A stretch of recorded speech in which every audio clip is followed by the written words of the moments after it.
Terkuak alasan Ormas Grip Jaya segel pabrik di Kalteng, Gubernur sebut bukan negara ormas. Ormas Grip Jaya kembali menjadi sorotan. Kali ini Grip Jaya segel pabrik di Kalimantan Tengah. Ormas di bawah pimpinan Hercules menyegel pabrik PT Bumi Asri Pasaman, BAP. Sekretaris DPD GRIB Jaya Kalteng, Erko Mojra, menjelaskan bahwa aksi penyegelan ini dilakukan untuk membantu seorang warga Barito Timur yang menuntut sebuah perusahaan besar swasta PBS yang telah dijatuhi hukuman karena wan prestasi. Erko mengungkapkan bahwa PBS tersebut belum melaksanakan kewajibannya untuk membayar 1,4 miliar kepada Soekarto bin Parsan, yang merupakan pemberi kuasa.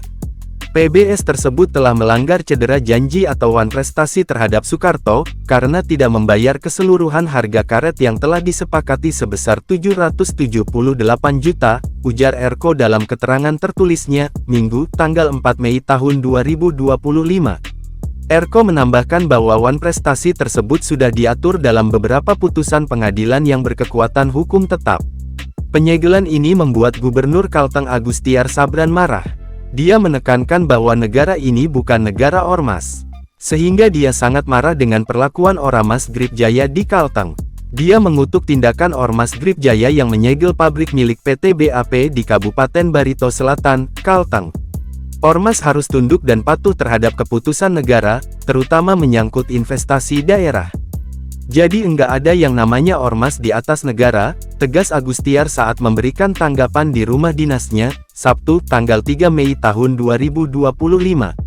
Gubernur Kalteng juga menyampaikan bahwa pihaknya segera melakukan penertiban ormas melalui aparat penegak hukum APH.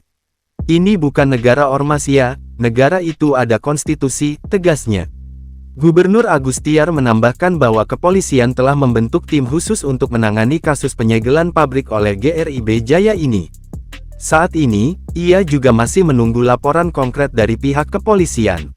Meski demikian, saya tetap mengapresiasi eksistensi ormas yang membantu masyarakat, tambah Agustiar.